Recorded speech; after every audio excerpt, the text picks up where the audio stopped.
ಆತ್ಮೀಯ ಸ್ನೇಹಿತರೆ ಹಾಗೂ 9ನೇ ತರಗತಿಯ ಮುದ್ದು ವಿದ್ಯಾರ್ಥಿಗಳೇ, ಮಂಜುಳಾ ಹಂಚಳ ಯೂಟ್ಯೂಬ್ ಚಾನಲ್ಗೆ ಸ್ವಾಗತ. ಇವತ್ತಿನ ನನ್ನ ವಿಡಿಯೋ ಕ್ಲಾಸ್ 9ನೇ ತರಗತಿ ಸಿರಿ ಕನ್ನಡ ಪ್ರಥಮ ಭಾಷಾ ಕನ್ನಡ ಪಠ್ಯಪುಸ್ತಕ ಭಾಗ 2 ಅಧ್ಯಾಯ 5 ಗದ್ಯಭಾಗ ಜನಪದ ಕಲೆಗಳ ವೈಭವ. ಇದೊಂದು ಸಮಿತಿ ರಚನೆಯಾಗಿದೆ ಮಕ್ಕಳೇ. ಅಭ್ಯಾಸದಲ್ಲಿ ಕೊಟ್ಟಂತಹ ಪ್ರಶ್ನೆಗಳಿಗೆ ಉತ್ತರವನ್ನು ನೋಡೋಣ. ಮುಖ್ಯ ಪ್ರಶ್ನೆ 1, ಕೊಟ್ಟಿರುವ ಪ್ರಶ್ನೆಗಳಿಗೆ ಒಂದು ವಾಕ್ಯದಲ್ಲಿ ಉತ್ತರಿಸಿ. ಪ್ರಶ್ನೆ ಸಂಖ್ಯೆ 1, ವೀರಗಾಸೆಯಲ್ಲಿ ಬಳಸುವ ವಾದ್ಯಗಳು ಯಾವುವು? ಉತ್ತರ: ವೀರಗಾಸೆಯಲ್ಲಿ ಪಂಚವಾದ್ಯಗಳಾದ ತಾಳ, ಶ್ರುತಿ, ಚಮಾಳ, ಓಲಗ, ಕರಡೆ ಬಳಕೆಯಾಗುತ್ತವೆ. ಎರಡನೆಯ ಪ್ರಶ್ನೆ, ಕಂಸಾಳೆ ಎಂಬ ಹೆಸರು ಹೇಗೆ ಬಂದಿತು? ಉತ್ತರ: ಕಂಸತಾಲ್ಯ ಎಂಬ ಪದದ ತದ್ಭವ ರೂಪವೇ ಕಂಸಾಳೆ. ಮೂರನೆಯ ಪ್ರಶ್ನೆ, ಡೊಳ್ಳು ಕುಣಿತ ಯಾವ ಸಂಪ್ರದಾಯಕ್ಕೆ ಸೇರಿದ ಕುಣಿತವಾಗಿದೆ? ಉತ್ತರ: ಡೊಳ್ಳು ಕುಣಿತ ಬೀರೇಶ್ವರ ಸಂಪ್ರದಾಯಕ್ಕೆ ಸೇರಿದ ಕುಣಿತವಾಗಿದೆ. ನಾಲ್ಕನೆಯ ಪ್ರಶ್ನೆ, ಬರಮದೇವರ ಗುಡಿಯ ಮುಂದೆ ಡೊಳ್ಳಿನ ಹಾಡುಗಳ ಕಾರ್ಯಕ್ರಮ ಯಾವಾಗ ನಡೆಯುತ್ತದೆ? ಉತ್ತರ: ಬರಮದೇವರ ಗುಡಿಯ ಮುಂದೆ ಡೊಳ್ಳಿನ ಹಾಡುಗಳ ಕಾರ್ಯಕ್ರಮ ಅಮಾವಾಸ್ಯೆಯ ದಿನ ಮತ್ತು ಯುಗಾದಿಯ ದಿನದಂದು ಪಲ್ಲಕ್ಕಿ ಉತ್ಸವ ಇದ್ದಾಗ ನಡೆಯುತ್ತದೆ. ಐದನೆಯ ಪ್ರಶ್ನೆ, ಯಕ್ಷಗಾನದ 3 ಶೈಲಿಗಳು ಯಾವುವು? ಉತ್ತರ: ಯಕ್ಷಗಾನದ 3 ಶೈಲಿಗಳು ತೆಂಕುತಿಟ್ಟು, ಬಡಗತಿಟ್ಟು, ಬಡಗುತಿಟ್ಟು. ಮುಖ್ಯ ಪ್ರಶ್ನೆ 2, ಕೊಟ್ಟಿರುವ ಪ್ರಶ್ನೆಗಳಿಗೆ 3-4 ವಾಕ್ಯಗಳಲ್ಲಿ ಉತ್ತರಿಸಿ. ಪ್ರಶ್ನೆ ಸಂಖ್ಯೆ 1, ವೀರಗಾಸೆ ಕುಣಿತದ ವೇಷಭೂಷಣಗಳು ಹೇಗಿರುತ್ತವೆ ವಿವರಿಸಿ. ಉತ್ತರ: ವೀರಗಾಸೆ ಕುಣಿತದವರ ವೇಷಭೂಷಣ ವಿಶೇಷವಾಗಿ ಇರುತ್ತದೆ. ಬಿಳಿಯ ಪಂಚೆಯ ವೀರಗಚ್ಚೆ, ತಲೆಗೆ ಅರಿಶಿನ ಅಥವಾ ನೀಲಿ ಬಣ್ಣದ ರುಮಾಲು, ಕಾವಿ ಬಣ್ಣದ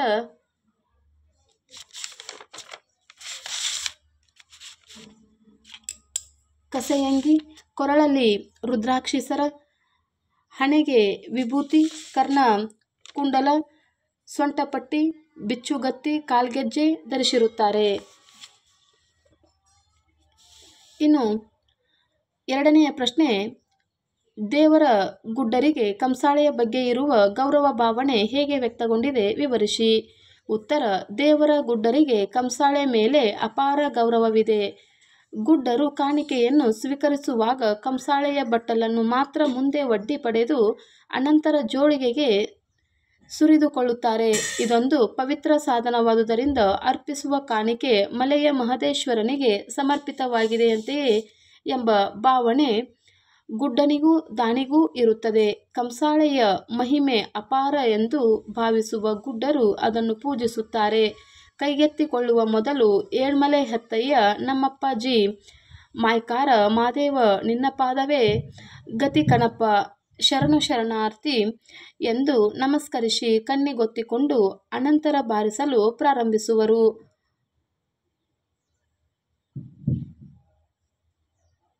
ಮೂರನೆಯ ಪ್ರಶ್ನೆ, ಬರಮದೇವರ ಗುಡಿಯ ಮುಂದೆ ಡೊಳ್ಳಿನ ಹಾಡುಗಳ ಕಾರ್ಯಕ್ರಮ ಹೇಗೆ ನಡೆಯುತ್ತದೆ? ಉತ್ತರ: ಶ್ರಾವಣ ಸೋಮವಾರ ಅಮಾವಾಸ್ಯೆಯ ದಿನ ಮತ್ತು ಯುಗಾದಿಯ ದಿನದಂದು ಪಲ್ಲಕ್ಕಿ ಉತ್ಸವದ ತರುವಾಯ ಬರಮದೇವರ ಗುಡಿಯ ಮುಂದೆ ಡೊಳ್ಳಿನ ಹಾಡುಗಳ ಕಾರ್ಯಕ್ರಮ ನಡೆಯುತ್ತದೆ. ಅದರಂತೆ ಭಕ್ತರು ದೇವರ ಮುಮ್ಮೇಳದವರಾಗಿ ಒಬ್ಬರು ಡೊಳ್ಳು ಬಾರಿಸುತ್ತಾ ಹಾಡು ಹೇಳುತ್ತಾರೆ. ಹಿಮ್ಮೇಳದಲ್ಲಿ ಹಲವಾರು ತಾಳ ಮತ್ತು ಕೊಳಲು ಬಾರಿಸುತ್ತಾರೆ. ಮುಮ್ಮೇಳದವರು ಹೇಳಿಕೊಟ್ಟ ಹಾಡಿನ ಭಾಗವನ್ನು ಹೇಳುತ್ತಾರೆ. ಸಾಮಾನ್ಯವಾಗಿ ಹಾಡಿನ ವಿಷಯ ದೈವ ಮಹಿಮೆ ಅಥವಾ ದೈವ ಭಕ್ತರ ಕಥೆಯಾಗಿರುತ್ತದೆ. ಈ ಕಥನ ಕವನಕ್ಕೆ ರಗಳಿಯೇ ಚಿಕ್ಕ ತಕ್ಕ ದಾಟಿ ಡೊಳ್ಳಿನ ಹಾಡು ಹೀಗೆ ಆರಂಭವಾಗುತ್ತದೆ. ಸ್ವಾಮಿ ನಮ್ಮಯ್ಯ ದೇವರು ಬಂದಾನ ಬನ್ನಿರೆ, ಗುರುವೇ ನಮ್ಮಯ್ಯ ದೇವರು ಬಂದಾನ ಬನ್ನಿರೆ. ನಾಲ್ಕನೆಯ ಪ್ರಶ್ನೆ, ಯಕ್ಷಗಾನದಲ್ಲಿ ತೆಂಕತಿಟ್ಟ ಮತ್ತು ಬಡಗತಿಟ್ಟುಗಳ ವೈಶಿಷ್ಟ್ಯವೇನು ವಿವರಿಸಿ. ಉತ್ತರ: ಯಕ್ಷಗಾನದ ಶೈಲಿಗಳು ತೆಂಕತಿಟ್ಟು, ಬಡಗುತಿಟ್ಟು, ಬಡಗುತಿಟ್ಟು. ತೆಂಕನತಿಟ್ಟಿನ ಚಂಡೆ ವಾದಕನಿಗೆ ಆಸನ ವ್ಯವಸ್ಥೆ ಇರುವುದಿಲ್ಲ. ಪಾತ್ರಧಾರಿಗಳಿಗೆ ಒಂದು ಸಿಂಹಾಸನವಿರುತ್ತದೆ. ಬಡಗುತಿಟ್ಟಿನಲ್ಲಿ ಇದರ ಬದಲಿಗೆ ರಥದ ಆಕೃತಿಯ ಆಸನವನ್ನು ಸಾಂಪ್ರದಾಯಿಕವಾಗಿ ಬಳಸುತ್ತಿದ್ದರು. ಹಿಮ್ಮೇಳದ ಪ್ರಮುಖ ವಾದ್ಯ ಪರಿಕರಗಳೆಂದರೆ ಚಂಡೆ, ಮದ್ದಳೆ, ಶ್ರುತಿ, ತಾಳ ಅಥವಾ ಜಾಗಟೆ. 5ನೆಯ ಪ್ರಶ್ನೆ, ಚೌಕಿಯಲ್ಲಿ ನಡೆಯುವ ವಿಶೇಷಗಳೇನು ವಿವರಿಸಿ. ಉತ್ತರ, ಯಕ್ಷಗಾನ ಬಯಲಾಟದಲ್ಲಿ ರಂಗಸ್ಥಳ ಸಮೀಪವಿರುವ ನೇಪಥ್ಯವೇ ಚೌಕಿ ಅಥವಾ ಬಣ್ಣದ ಮಣೆ. ಭಾಗವತರು ಹಿಮ್ಮೇಳ ಹಾಗೂ ಪಾತ್ರಧಾರಿಗಳೊಂದಿಗೆ ಇಲ್ಲಿಗೆ ಆಗಮಿಸುತ್ತಾರೆ. ಪಾತ್ರಧಾರಿಗಳು ತಮ್ಮ ಬಣ್ಣಗಳನ್ನು ತಾವೇ ಹಚ್ಚಿಕೊಳ್ಳುತ್ತಾರೆ. ಮೊದಲು ಚೌಕಿಯಲ್ಲಿ ಗಣಪತಿ ಪೂಜೆ ನಡೆಯುತ್ತದೆ. ತದನಂತರ ಕೋಡಂಗಿಗಳು ರಂಗ ಪ್ರವೇಶಿಸುವರು. ಗಣಪತಿ ಸ್ತುತಿಯ ಬಳಿಕ ವಿಷ್ಣು, ಪರಮೇಶ್ವರ, ದುರ್ಗೆ ಮೊದಲಾದ ದೇವತೆಗಳ ಸ್ತುತಿಯನ್ನು ಭಾಗವತರು ಮಾಡುತ್ತಾರೆ.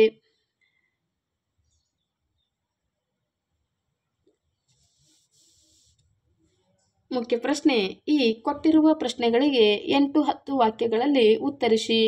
ಮೊದಲನೆಯ ಪ್ರಶ್ನೆ, ವೀರಗಾಸೆ ನರ್ತಕನ ಒಡಪಿನೊಂದಿಗೆ ಕುಣಿತ ಹೇಗಿರುತ್ತದೆ. ಉತ್ತರ, ವೀರಗಾಸೆ ಶೈವ ಸಂಪ್ರದಾಯದ ಧಾರ್ಮಿಕ, ವೀರನೃತ್ಯ, ಸಾಮಾಜಿಕ ನೃತ್ಯವನ್ನೊಳಗೊಂಡ ಕರ್ನಾಟಕದ ಜನಪದ ಕಲೆ. 2-30 ಮಂದಿ ಇದರಲ್ಲಿ ಭಾಗವಹಿಸುತ್ತಾರೆ. ಪಂಚವಾದ್ಯಗಳಾದ ತಾಳ, ಶ್ರುತಿ, ಚಮಾಳ, ಓಲಗ, ಕರಡೆ ಬಳಕೆಯಾಗುತ್ತವೆ. ಕರಡೆಯು ಕುಣಿತದಲ್ಲಿ ಅನಿವಾರ್ಯ ವಾದ್ಯ ಎನಿಸಿದೆ. ವೀರಗಾಸೆ ಕುಣಿತದವರ ವೇಷಭೂಷಣ ವಿಶೇಷವಾಗಿರುತ್ತದೆ. ಬಿಳಿಯ ಪಂಚೆಯ ವೀರಗಚ್ಚೆ, ತಲೆಗೆ ಅರಿಶಿನ ಅಥವಾ ನೀಲಿ ಬಣ್ಣದ ರುಮಾಲು, ಕಾವಿ ಬಣ್ಣದ ಕಷಾಯಂಗಿ,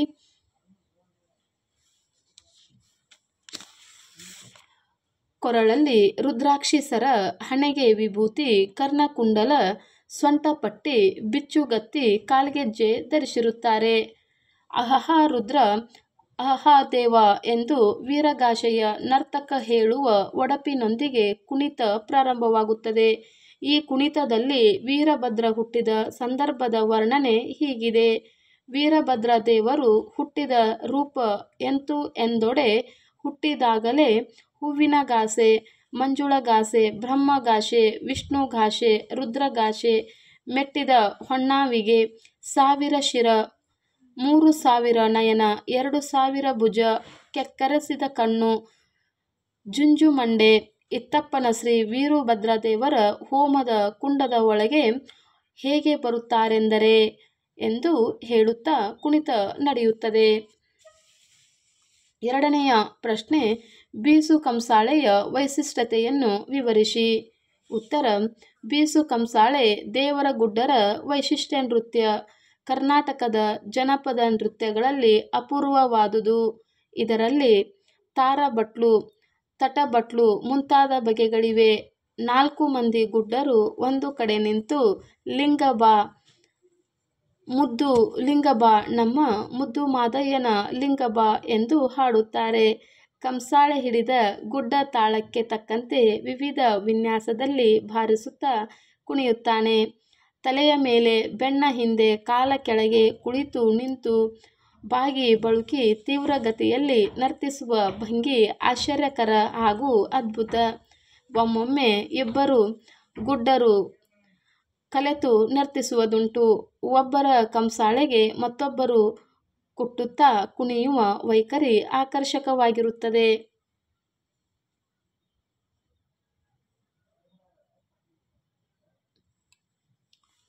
ಇನ್ನು 3ನೆಯ ಪ್ರಶ್ನೆ, ಡೊಳ್ಳು ಬಾರಿಸುವ ಕಲಾವಿದರ ವೇಷಭೂಷಣಗಳು ಹೇಗಿರುತ್ತವೆ. ಉತ್ತರ, ಸಾಮಾನ್ಯವಾಗಿ ಡೊಳ್ಳು ಬಾರಿಸುವವರು ದೇಹದ ಮೇಲುಭಾಗಕ್ಕೆ ಕರಿಯ ಕಂಬಳಿಯನ್ನು, ಸೊಂಟದ ಭಾಗಕ್ಕೆ ಮೊಳಕಾಲು ಮೇಲೆ ಬರುವಂತೆ ಕಚ್ಚೆ ಪಂಚೆಯನ್ನು ಉಡುತ್ತಾರೆ. ಕೆಲವೊಮ್ಮೆ ಹುಲಿಯ ಚರ್ಮದ ರೀತಿಯ ಉಡುಪನ್ನು ಧರಿಸಿರುತ್ತಾರೆ. ಕುಣಿತದ ಕಾಲಕ್ಕೆ ವಾದ್ಯಗಾರರು ಹಸಿರು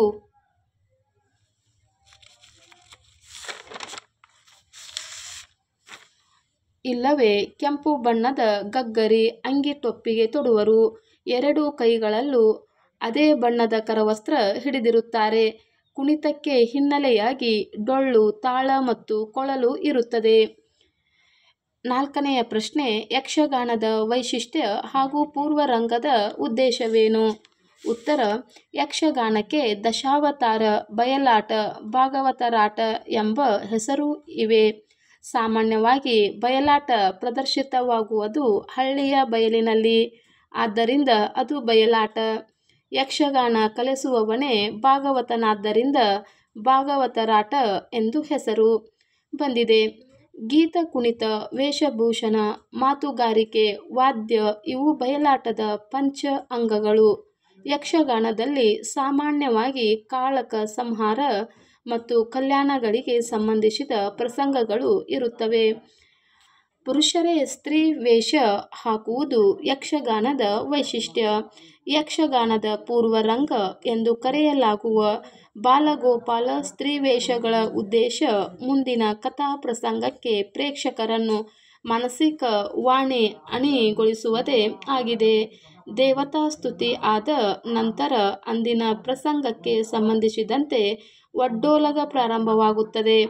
ಪಾತ್ರಧಾರಿಗಳು ಭಾಗವತರಿಗೆ ಅನಂತರ ರಂಗಸ್ಥಳಕ್ಕೆ ವಂದಿಸಿ ಕುಣಿದು ತಮ್ಮ ಸಾಮರ್ಥ್ಯ ಪ್ರದರ್ಶಿಸುತ್ತಾರೆ.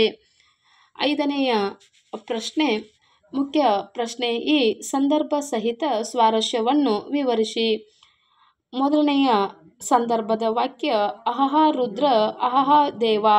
ಆಯ್ಕೆ: ಈ ವಾಕ್ಯವನ್ನು ಜನಪದ ಕಲೆಗಳ ವೈಭವ ಎಂಬ ಪಾಠದಿಂದ ಆರಿಸಿಕೊಳ್ಳಲಾಗಿದೆ. ಸಂದರ್ಭ: ಅಹಹ ರುದ್ರ ಅಹಹ ದೇವ ಎಂದು ವೀರಗಾಸೆಯ ಕುಣಿತದಲ್ಲಿ ವೀರಭದ್ರನ ಹುಟ್ಟಿದ ಸಂದರ್ಭದ ವರ್ಣನೆಯನ್ನು ಮಾಡುತ್ತಾರೆ. ಶೈವ ಸಂಪ್ರದಾಯದ ಧಾರ್ಮಿಕ ವೀರನೃತ್ಯವಾದ ವೀರಗಾಸೆಯನ್ನು ವಿವರಿಸುವ ಸಂದರ್ಭವಾಗಿದೆ. ಇನ್ನು ಸ್ವಾರಸ್ಯವನ್ನು ನೋಡೋಣ ಮಕ್ಕಳೇ. ವೀರಗಾಸೆಯ ಕುಣಿತ ರೌದ್ರಮಯವಾಗಿರುತ್ತದೆ ಎಂಬುದೇ ಸ್ವಾರಸ್ಯಕರವಾಗಿದೆ. ಇನ್ನು 2ನೆಯ ಸಂದರ್ಭದ ವಾಕ್ಯ ಭಲರೇ ವೀರ ಅಹಹ ವೀರ. ಆಯ್ಕೆ: ಈ ವಾಕ್ಯವನ್ನು ಜನಪದ ಕಲೆಗಳ ವೈಭವ ಎಂಬ ಪಾಠದಿಂದ ಆಯ್ದುಕೊಳ್ಳಲಾಗಿದೆ. ಸಂದರ್ಭ: ವೀರಭದ್ರ ವೇಷಧಾರಿ ದಕ್ಷಯಾಗ, ವೀರಭದ್ರನ ಜನನ ಮತ್ತು ವೀರಭದ್ರನ ವಿಜಯ ಮುಂತಾದ ಒಡಪುಗಳನ್ನು ಹೇಳುತ್ತಾರೆ. ಮತ್ತೊಬ್ಬ ವ್ಯಕ್ತಿ ಭಲರೇ ವೀರ ಅಹಹ ವೀರ ಎಂದು ಹೇಳುತ್ತಾ ಜಾಗಟೆ ಬಡಿಯುತ್ತಾ ನಿಧಾನವಾಗಿ ವೀರಭದ್ರನ ಸುತ್ತ ತಿರುಗುತ್ತಾನೆ ಎಂದು ಹೇಳುವ ಸಂದರ್ಭದಲ್ಲಿ ಈ ಮಾತು ಬಂದಿದೆ.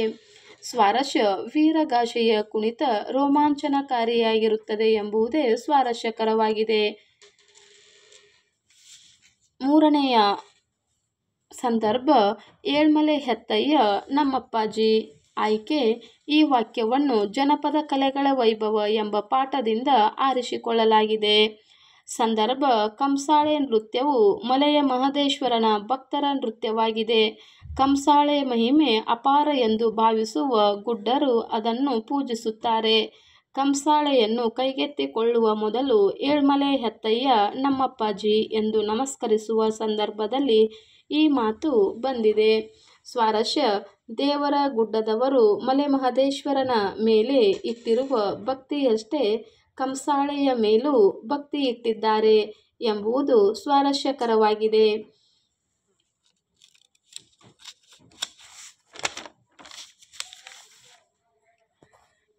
4ನೆಯ ಸಂದರ್ಭ ಸ್ವಾಮಿ ನಮ್ಮಯ್ಯ ದೇವರು ಬಂದಾನ ಬನ್ನಿರೆ. ಆಯ್ಕೆ: ಈ ವಾಕ್ಯವನ್ನು ಜನಪದ ಕಲೆಗಳ ವೈಭವ ಎಂಬ ಪಾಠದಿಂದ ಆರಿಸಿಕೊಳ್ಳಲಾಗಿದೆ.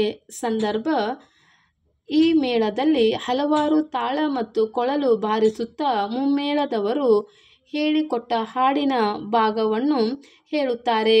ಕತೆಗಳನ್ನು ರಗಳೆಯ ಧಾಟಿಯಲ್ಲಿ ಹಾಡುವಾಗ ಈ ಸಾಲನ್ನು ಹೇಳುತ್ತಾರೆ. ಸ್ವಾರಸ್ಯ: ಸಾಮಾನ್ಯವಾಗಿ ಹಾಡಿನ ವಿಷಯ ದೈವ ಮಹಿಮೆ ಅಥವಾ ದೈವ ಭಕ್ತರ ಕಥೆಯಾಗಿರುತ್ತದೆ ಎಂಬುದು ಸ್ವಾರಸ್ಯಕರವಾಗಿದೆ. 5ನೆಯ ಸಂದರ್ಭ ದುಷ್ಟ ನಿಗ್ರಹ ಶಿಷ್ಟ ಪರಿಪಾಲನೆ. ಆಯ್ಕೆ: ಈ ವಾಕ್ಯವನ್ನು ಜನಪದ ಕಲೆಗಳ ವೈಭವ ಎಂಬ ಪಾಠದಿಂದ ಆರಿಸಿಕೊಳ್ಳಲಾಗಿದೆ. ಸಂದರ್ಭ: ಯಕ್ಷಗಾನ ಪ್ರಸಂಗ ರಚಿಸಿದವರು ದುಷ್ಟ ನಿಗ್ರಹ, ಶಿಷ್ಟ ಪರಿಪಾಲನೆ ತತ್ವಗಳನ್ನು ಪ್ರಸಂಗದಲ್ಲಿ ಅಳವಡಿಸಿರುತ್ತಾರೆ ಎಂದು ವಿವರಿಸುವ ಸಂದರ್ಭವಾಗಿದೆ. ಸ್ವಾರಸ್ಯ: ಯಕ್ಷಗಾನ ಜನರಲ್ಲಿ ಧಾರ್ಮಿಕ ಮತ್ತು ನೀತಿ ಪ್ರಜ್ಞೆಯನ್ನು ಬೆಳೆಸುವ ಸಹಕಾರಿಯಾಗಿದೆ ಎಂಬುದು ಸ್ವಾರಸ್ಯಕರವಾಗಿದೆ. ಇನ್ನು ಮುಖ್ಯ ಪ್ರಶ್ನೆ ಕೊಟ್ಟಿರುವ ಪ್ರತಿಯೊಂದು ಪ್ರಶ್ನೆಗೂ 4 ಸಂಭಾವ್ಯ ಉತ್ತರಗಳನ್ನು ನೀಡಿದೆ. ಅವುಗಳಲ್ಲಿ ಸೂಕ್ತ ಉತ್ತರಗಳನ್ನು ಆರಿಸಿ ಬರೆಯಿರಿ. 1. ವೀರಗಾಸೆ ಡ್ಯಾಶ್ ಸಂಪ್ರದಾಯಕ್ಕೆ ಸೇರಿದ ನೃತ್ಯ. ಇದಕ್ಕೆ ಸರಿಯಾದ ಪದ ಶೈವ. ವೀರಗಾಸೆ ಶೈವ ಸಂಪ್ರದಾಯಕ್ಕೆ ಸೇರಿದ ನೃತ್ಯ. 2. ಕಂಸಾಳೆ ಗುಡ್ಡರು ಕಂಸಾಳೆಯನ್ನು ಕೈಗೆತ್ತಿಕೊಳ್ಳುವ ಮೊದಲು ಡ್ಯಾಶ್ ದೇವರನ್ನು ಸ್ಮರಿಸುತ್ತಾರೆ. ಉತ್ತರ ಮಹದೇಶ್ವರ. ಕಂಸಾಳೆ ಗುಡ್ಡರು ಕಂಸಾಳೆಯನ್ನು ಕೈಗೆತ್ತಿಕೊಳ್ಳುವ ಮೊದಲು ಮಹದೇಶ್ವರ ದೇವರನ್ನು ಸ್ಮರಿಸುತ್ತಾರೆ. ಇನ್ನು 3ನೆಯ ವಾಕ್ಯ, ಡೊಳ್ಳು ಕುಣಿತದ ಕಲಾವಿದರು ಹಾಡುವ ಬೀರೇಶ್ವರ ದೇವರ ಹಾಡು ಡ್ಯಾಶ್ ಗೆ ಉದಾಹರಣೆ. ಸರಿಯಾದ ಪದ ಕಾವ್ಯ ಗೀತೆ. ಡೊಳ್ಳು ಕುಣಿತದ ಕಲಾವಿದರು ಹಾಡುವ ಬೀರೇಶ್ವರ ದೇವರ ಹಾಡು ಕಾವ್ಯಗೀತೆಗೆ ಉದಾಹರಣೆ. ಇನ್ನು 4, ಯಕ್ಷಗಾನದಲ್ಲಿ ರಂಗಸ್ಥಳದ ಸಮೀಪವಿರುವ ನೇಪಥ್ಯವನ್ನು ಡ್ಯಾಶ್ ಎಂದು ಕರೆಯುತ್ತಾರೆ. ಸರಿಯಾದ ಪದ ಚೌಕಿ. ಯಕ್ಷಗಾನದಲ್ಲಿ ರಂಗಸ್ಥಳದ ಸಮೀಪವಿರುವ ನೇಪಥ್ಯವನ್ನು ಚೌಕಿ ಎಂದು ಕರೆಯುತ್ತಾರೆ. ಮುಖ್ಯ ಪ್ರಶ್ನೆ ಹೊಂದಿಸಿ ಬರೆಯಿರಿ. ಅ ಪಟ್ಟಿ ಹಾಗೂ ಆ ಪಟ್ಟಿ. ಅ ಪಟ್ಟಿಯಲ್ಲಿರುವಂತಹ ಪದಗಳಿಗೆ ಆ ಪಟ್ಟಿಯಲ್ಲಿ ಕೊಟ್ಟಿರುವಂತಹ ಪದಗಳನ್ನು ಹೊಂದಿಸೋಣ ಮಕ್ಕಳೇ. ಮೊದಲನೇದಾಗಿ ವೀರಭದ್ರ ಒಡಪು. 2 ಕಂಸಾಳೆ ಕಂಸತಾಲ್ಯ. 3 ಡೊಳ್ಳು ಚರ್ಮವಾದ್ಯ. 4 ಯಕ್ಷಗಾನ ಭಾಗವತ. 5 ಮಹದೇಶ್ವರ ಏಳ್ಮಲೆ ಹೆತ್ತಯ್ಯ. ಮಕ್ಕಳೇ, ಇದುವರೆಗೂ